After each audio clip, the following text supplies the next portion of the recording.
Everyone hated the way last season ended for Justin Herbert, but the good news is now that he is stocked up with firepower, he could be in store for his best season yet.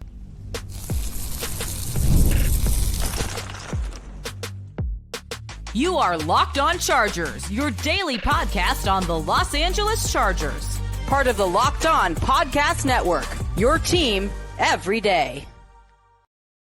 What is up, and welcome into the Locked On Chargers podcast. I'm your host, Daniel Wade, joined as always by my co-host, David Droegemeier, and we've been covering the Chargers now for 9 seasons together, but this is our 7th year as the host of the Locked On Chargers podcast, bringing you your team every day.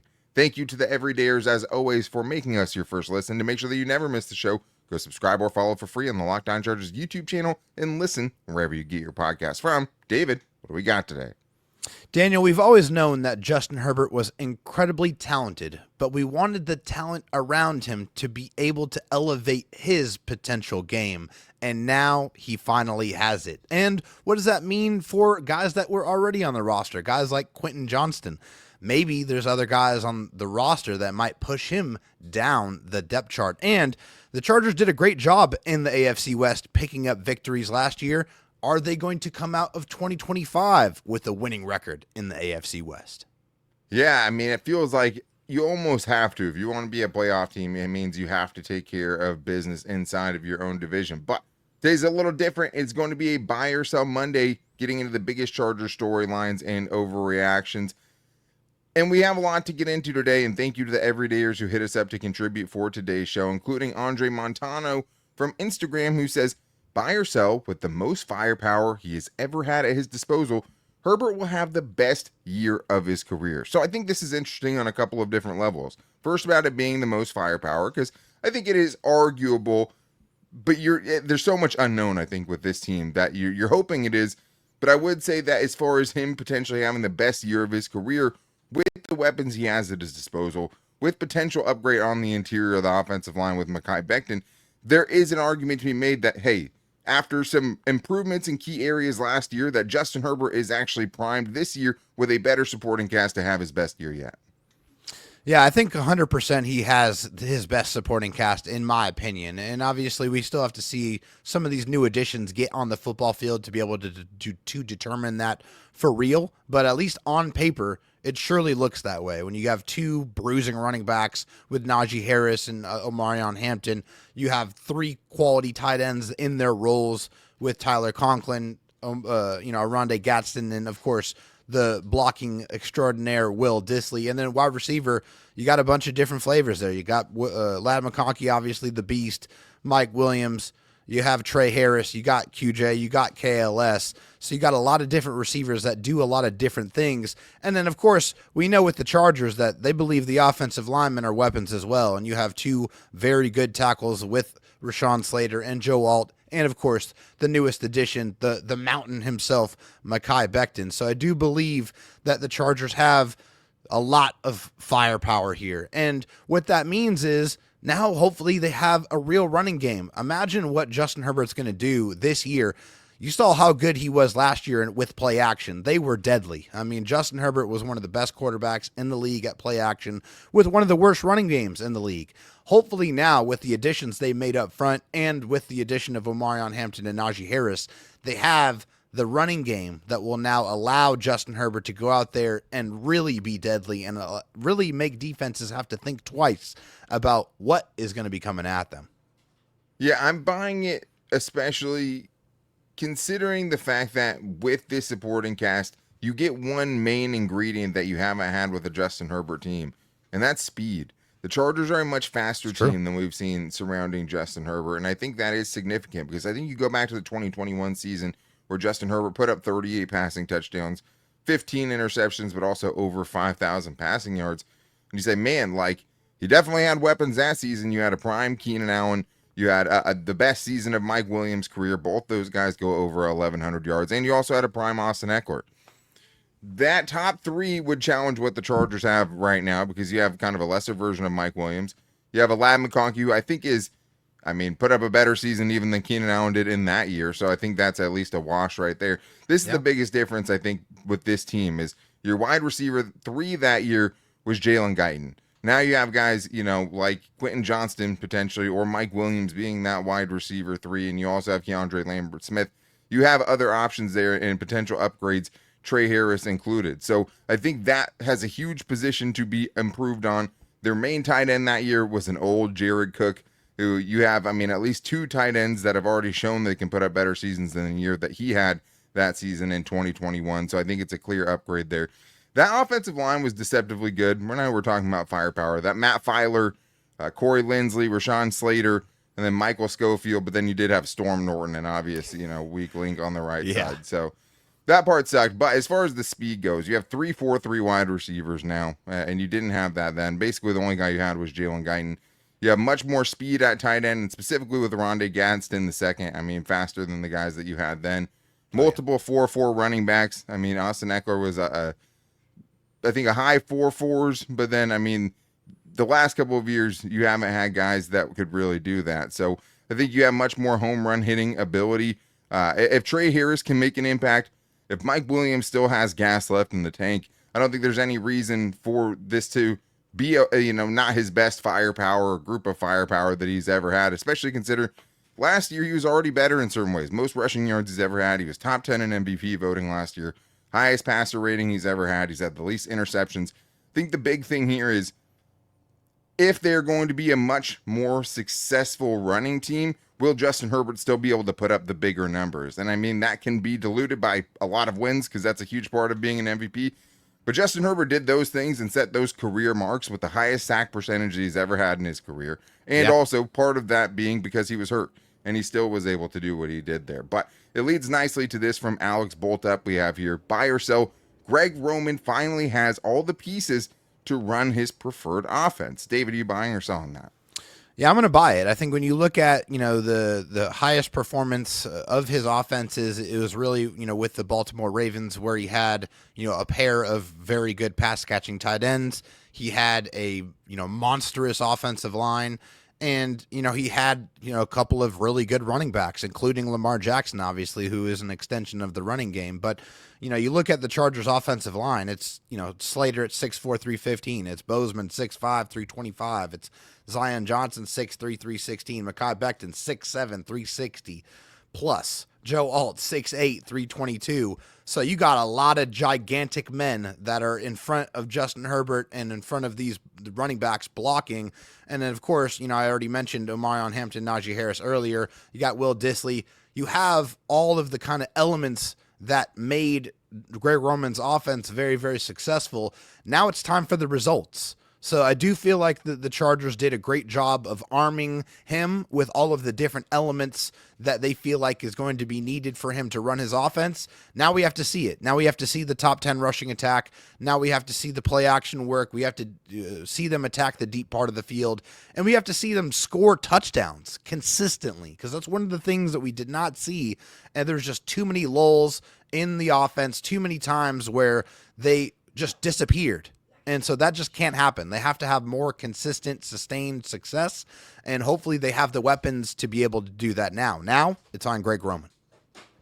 Totally agree with you. I think at this point with what you have right now, if it's not working, it is in large part a Greg Roman fault, right? Like, I do think that you have all of the pillars of a really good offense. If you're thinking about where you start the list, if you're grocery shopping for how to make a great offense, you have all those things. You have at worst a top 10 quarterback who has a good argument. And for me, he's the 5th best quarterback in the league right now. You have bookend tackles that both can run block and pass block. You have a true wide receiver 1 in Ladd McConkey that can win in all areas of the field, right? After the catch, you need to be a possession guy. You need him to win deep. He showed he could do all those things and is in store, I think, for an even better season than he had last year. And then also you pair that with 2 starting capable tight ends, right?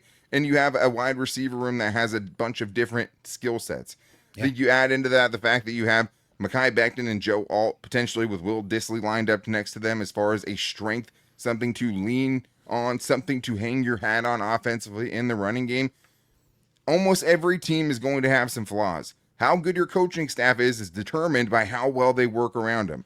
The interior of the offensive line isn't good still. There's a good chance, right? It's not as improved as it needs to be. You should be able to work around that, but it feels like it could still kind of, derail things offensively where Yeah. it stands right now. But if you're a good offensive coordinator, you have plenty to work around it with. But we still have more great stuff to get into, because how much does Quentin Johnston factor into that conversation? And could he end the season as wide receiver 3 or worse? He might be there right now. So we're going to talk about that and much more on today's Locked On Chargers podcast. First, I need to tell you guys about Monarch Money, because if you ever checked your bank account and wondered, where did all my money go? Between dining out, online shopping, and entertainment, it's easy to lose track, and that's where Monarch Money comes in, your personal CFO, giving you full visibility and control over your finances. Monarch Money isn't just a budgeting app, it's a complete financial command center. You can track all of your accounts, investments, and spending in one place, so you stop just managing your money and you start building wealth. One of the things that I love about Monarch Money is I just recently, have a child, even though she's 13 months old. It's a baby still to me. The amount of different expenses and different things that you're factoring into the budget once you have a child changes so much, and it's so easy to keep track of everything, or to lose track of everything. And I think that's one of the ways that Monarch Money was a blessing to me, the timing of it, being able to sync that up with having a kid, and how much easier it is for me to keep track of all the new expenses that I have. So take control of your finances with monarchmoney.com. Use code LOCKEDONNFL at monarchmoney.com for 50% off your first year. That's monarchmoney.com, code LOCKEDONNFL for half off of your first year. David, we have more buy or sells to get into here, because we wanted to get buy or sell in. David might not make it home in time tomorrow. He is traveling. We're going to try to do our best. Delayed flights and all that. It's going to be a really, really late show. So not totally ruling it out, but more than likely we had to get it in today. So thank you to the everydayers who contributed, and hit us up at LockedOnLAC on Twitter, or called into the voicemail line at 323-524-7924, or hit us up on Instagram at LockedOnChargers. We've been getting great contributions from all of those places, and happy to have a show for you on a Memorial Day, where most sports shows you're not going to be able to get a podcast from. Most people taking the day off for that purpose. We are here and happy to be here with you guys. So let's get into this next buy or sell that we have here from Better Skip Over Me. Well, I'm not skipping over you today, because we're using your buy or sell. Buy or sell on if Quentin Johnston ends the season as wide receiver 3 or below. David, are you buying or selling that? Yeah, I'm going to buy it. And I know I've been one of the biggest Quentin Johnston supporters out there, but over time and just through, just real evaluation, Quentin Johnston, his skill set is very much specialized in what he's going to be able to bring to the offense. I mean, that's just what it is. He's a yards after catch guy. He's not very good at contested catch situations. He's not good against man coverage. Like, there are obvious deficiencies in his game. So with that being said, with the Chargers bringing in Mike Williams, with them bringing in, drafting Trey Harris and bringing in KLS, these are guys that have a little bit more to their game. They can do a little bit more. We know Trey Harris, one of his biggest calling cards is beating man coverage. Being able to beat man coverage is going to get you on the football field. I mean, that's going to happen. No question about it. So I think, right now, I'm going to buy it. I can definitely see that. And that's just going to be, really an indictment on what Quentin Johnston brings to the table, and also, what these other guys do and why they're going to force themselves on the field. That is if he slips past that, right? Because there is a chance that he could improve the parts of his games that made him kind of the ineffective player that he was last year, especially in those big time games against the Ravens, against the Texans, when the Chargers needed him to go beat good teams. He wasn't there. And I think that for Quentin Johnston, I'm not only buying if that he ends the season, wide receiver 3 or worse, I'm buying the fact that I don't know if he's wide receiver 2 even going into the season, right? Because we're talking about him finishing wide receiver 1's not an option. It's Ladd McConkey and then a gap and then everybody else. Quentin Johnston or Mike Williams or Trey Harris as wide receiver 2.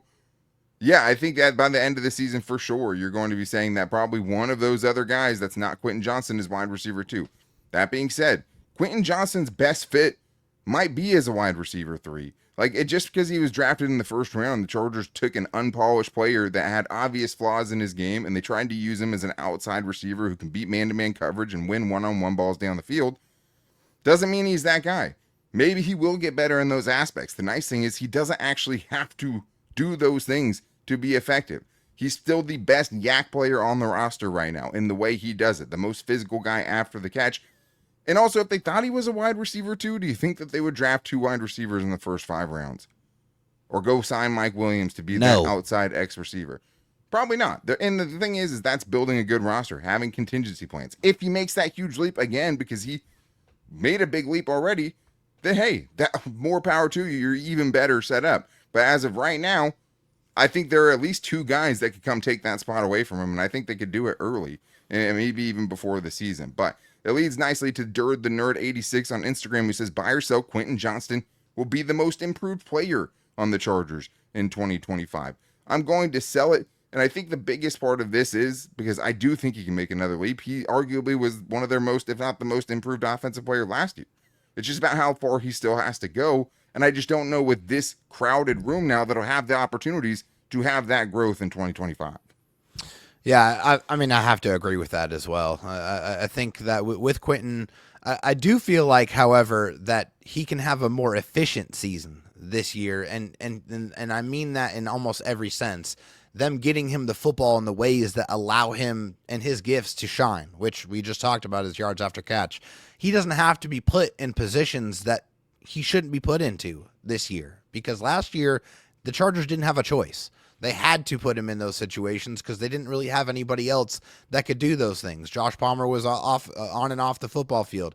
Ladd McConkey was doing fantastic work. Obviously, we saw that all season long, but they didn't really have anybody else that they could trust that was able to be out there.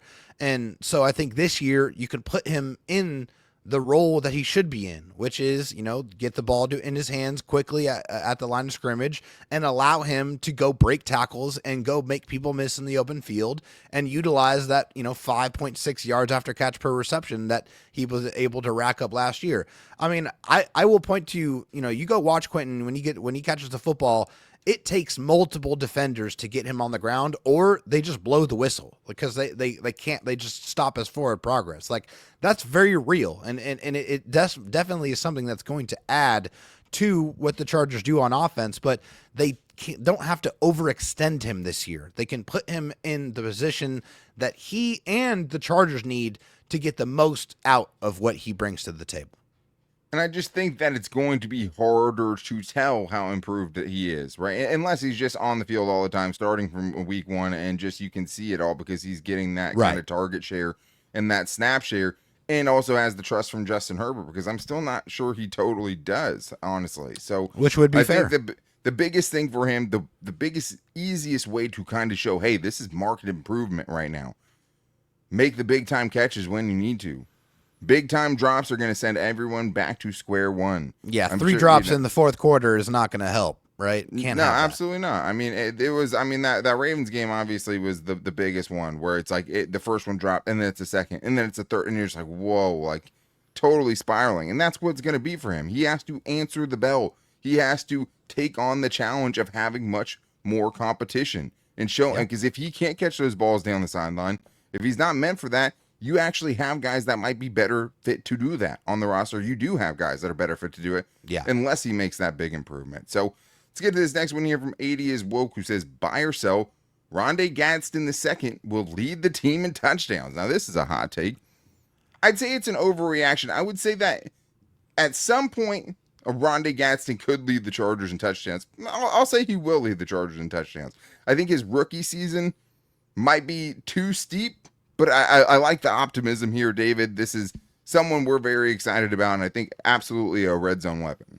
Yeah, I mean, the Chargers have needed this type of tight end for a very, very long time. I love his skill set. He is going to make an impact. Like, I think he's going to make an impact in year 1 with his ability to attack the seam and, the strong hands, even through contact. Like, he's a good football player. Obviously, the Chargers traded up to secure his services, so they truly believe in him. But I don't think he's going to get enough snaps or enough time on the football field to be that guy that leads this team in touchdowns. I still think that's going to be Najee Harris. The Chargers are going to run the heck out of the football, and like whenever they get into the red zone, whenever they get into that, that gold zone, as you will, they are going to run it. And obviously, Najee Harris is a very, very good running back in those situations, getting it into the end zone. So I love Ronde Gadsden, but I don't think he's going to be on the field enough to be able to score the most amount of touchdowns. Yeah, I think it's interesting because you do have to be able to block down there. And part of, wanting to run once you get deep inside red zone is having guys out there who can block, right? And maybe potentially catching them with some misdirection. Like, he has to show the ability that he can block in that part of the field. But you are talking about a guy that had 14 touchdowns over his last 28 career college games. He was a big-time red zone weapon there. Great body adjustments, a good feel for the boundary, really solid hands, big catch radius, second most contested catches per the beast in all of college football last year. I think the big thing with him will just be, can he handle the physicality of making those kind of catches over the middle at the next level? I understand the excitement, but I mean, you do have Quentin Johnston, who had 8 last year. You had Mike Williams, who's had 2 9+ touchdown seasons. So we'll see. I think Trey Harris will have something to say about it potentially too. Maybe not this year, but I do think he's going to be a touchdown getter as well. But I was mostly thinking about the receiving options. I do think one of Omarion or Najee will have 10+, depending on who they decide is that guy and is going to be the short yardage guy in those situations. But we still have more to get into, including if the Chargers can once again finish with a winning record in the AFC West. All that and more on today's Locked On Chargers podcast.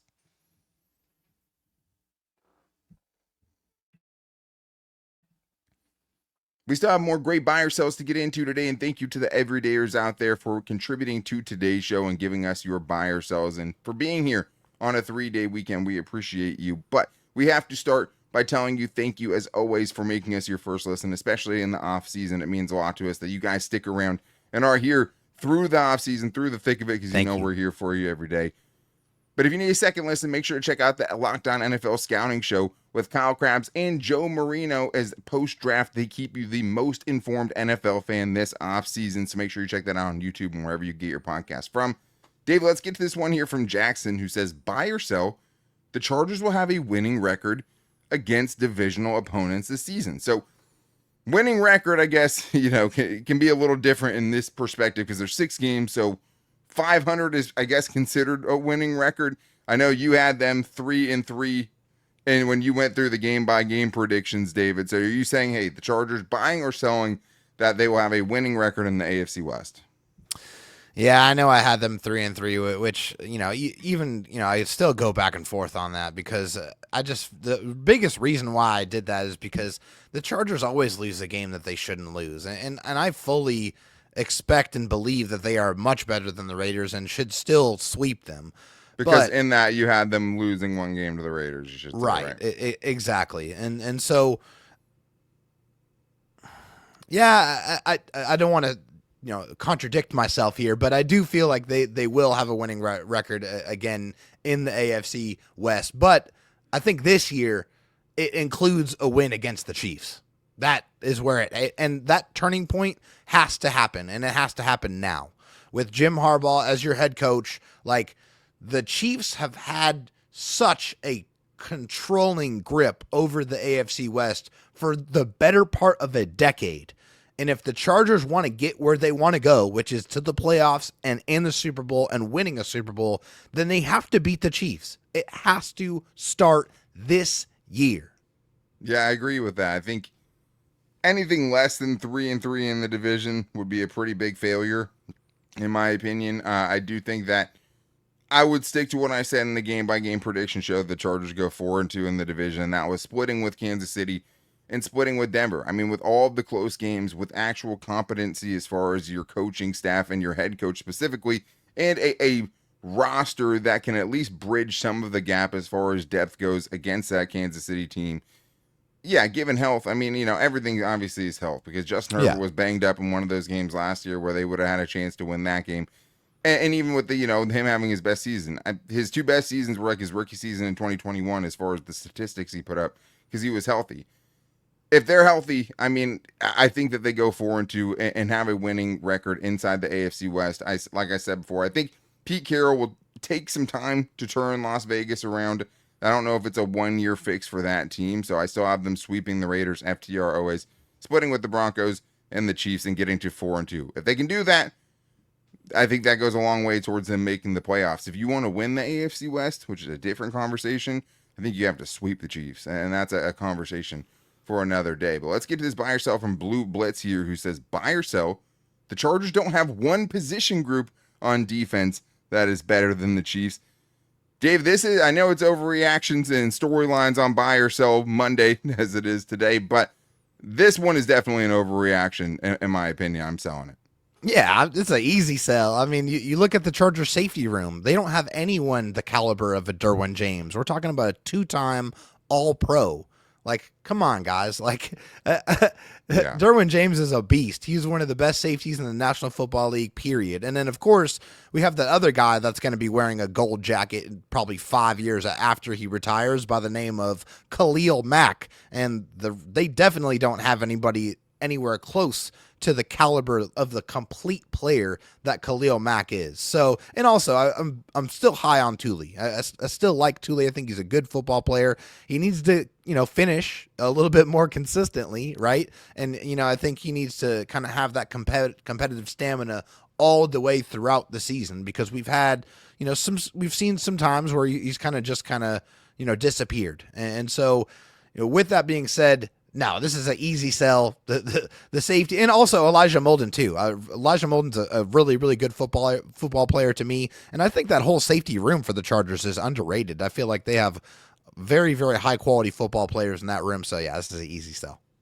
Yeah, and I think it's important that they say the position group, right, as a whole. Obviously, if you're talking about a top player at any of these positions, the Chargers would have a clear advantage at edge rusher and safety, in my opinion, because it's Khalil Mack over George Karlaftis. And, Derwin James and Elijah Molden, one of the best duos of safeties in the league. Definitely better than, whatever comes out of Brian Cook, Mike Edwards, and Deion Bush. So I don't even think it's close there. Who? But when you came up, with this. Corners, I think you have to give the edge to KC just because they have Trent McDuffie, but I think what we would all say though is if Christian Fulton is their CB2, we know that Cam Hart and Tarheeb Still were both better than Christian Fulton was last year. So it would go Trent McDuffie and then the Chargers' 2 young corners, and then it would be Christian Fulton probably, right? And Dante Jackson, maybe after that. So I think that it would be close there. You probably give them the edge. Linebacker's an interesting one. I think they have the better room because we just don't know what Junior Colson's going to bring to the table. But the Chargers have the best linebacker out of either team with Deion Henley. Oh, yeah, so, Deion's a monster. But they have not only Nick Bolton, who got All-Pro votes this year, but Deion was higher on the list. But they have Drew Tranquil. They have Leo Chenal. They have some guys. They're a deeper room. It could change because, Junior Colson could step into that role and take off. Interior defensive line. Easy one there. They have Chris Jones. Chris Jones, the last time I checked. So that's going to be the ultimate trump card in that, discussion there. So let's get to this last one here from Daniel Ramirez, who says, buy or sell, the Chargers will have 3 rookies starting by the end of the year. I'm buying this one, and I think it might sound kind of corny, but I think it's their first 3 picks. You know what I mean? Like, I do think Omarion Hampton will be the starter, beginning the lion's share of the touches by the end of the season. I think that Trey Harris is too talented to not crack the starting lineup at some point and be a starter for you, a top 3 wide receiver by the end of the season. And Jamari Caldwell, I just think, brings a very specific size, right, that could you very easily see in the interior of that defensive line starting for you, especially as like an early down run stuffer as a starting position. So I think that there is a good chance, in my opinion, and that's just the first 3 guys. We're talking about 9 picks that they have, and other guys who could potentially start for you too, but I think those are the 3 guys that have the best shot. Yeah, I'm going to sell this. I think, honestly, when I look at a lot of the Chargers, their picks in this draft, a lot of them to me scream like improving the quality of the depth, at least immediately. I can definitely see the first 2 picks with Omarion. He's definitely going to be starting for sure. And then Trey Harris, I think with his complete skill set, I can definitely believe that he will be starting later on in the year. I think there's just too many veterans on the defensive line for Jamari Caldwell to be starting, in that group. I think it's just going to take a little bit more time for that. And the rest of the guys, I feel like are going to have just guys that are too much higher up on the depth chart for them to crack that starting lineup. So I'm going to sell it. I think when you look at like Kyle Kennard, you don't see him taking a starting spot over Thule or Khalil Mack. And I think you're doing this conversation with injuries withstanding, right? You're not going to factor that into this because obviously anyone can be a starter. Cam Hart and Tarheeb Still were only starters because of injuries ahead of them. So that's part of it, but you can't really factor it in a hypothetical situation like this. What I would say, though, with Jamari Caldwell specifically is there are a lot of guys. There are not a lot of guys that are 330 pounds that they have in that room, right? So you might think of it as a competition between him and Deshaun Hand and Tierra Tart and Naquan Jones and, Tito. It's really not, right? Because it's really him or Naquan Jones are the only guys that are going to bring you something close to that size on the interior. So that would be my best argument for it, and those would be the three guys. But yeah, I mean, Ronde Gadsden to fully take the starting job away from Will Dissly and Tyler Conklin, I think is far-fetched. Branson Taylor, I don't think is a 2025 player for you. And after that, whether it's RJ Mickens or Triquez Bridges, special teams. Mostly special teams player. I mean, it would be shocking if either of those guys made it through, an Alohi Gilman and Elijah Molden, or in the sense of corners, I mean, you're coming in as corner 7 if you're Triquez Bridges. So I think probably too hard for that. And it probably does come down to what we talked about, right? If you believe that Jamari Caldwell at some point will get the starting spot this season. I just don't think there's any guys in that room that are unimpeachable. Like, I don't think there's any one guy there that has a totally safe spot going into the season. I think it's fully up for grabs. And if he wants it and he can live up to it, he can take it. So I'm excited to see it. I'm hoping. I mean, I think that's the best version of you if you can have him burst onto the scene. But we know it doesn't always happen like that, right? Chargers got 2 huge impact players in the first 2 rounds. You thought you got another one, Junior Colson, and it didn't work out that way, at least in year 1. So there's a lot to be determined, but that is going to wrap things up for today's show. We especially thank you guys on, a day that a lot of people were off, for still making us your first listen and finding time in your day, even if you're not doing your normal morning commute. But obviously, David, this is a day that means much more than just a 3-day weekend. It is. So for all of you out there that is enjoying the extra day, the third day here, Memorial Day, just take a moment and remember that this day is to honor the service and the sacrifice of all the men and women that did not make it back home. All of the people that died for our liberties and our freedoms that we get to enjoy as Americans. Absolutely. I mean, man, I couldn't have said it any better. And I do think it is okay to celebrate, right, today and celebrate your 3-day weekend, but just make sure that you're remembering why you have the chance to do it and why you have the freedom to be able to do it. And it is because so many brave men and women who lost their lives giving you that freedom. So awesome message there. Definitely, shout out to the troops as always. Shout out to our veterans as well, like David Droegemeier today. But thank you guys as always for checking out today's show. More than likely, we'll be back with you guys on Wednesday as David travels back and gets home and we ramp up because we have voluntary OTAs that we'll be able to talk with you guys about on Wednesday. So make sure you're back here for that by following or subscribing for free on the Locked On Chargers YouTube channel and listening wherever you get your podcast from, as well as finding the show every day on all of our social media, where you can also hit us up to get your questions or buy or sells on the show, and we'll at least do a Fan Mail Friday this week, more than likely. So hit us up at all of those places, at Locked On Chargers on Instagram.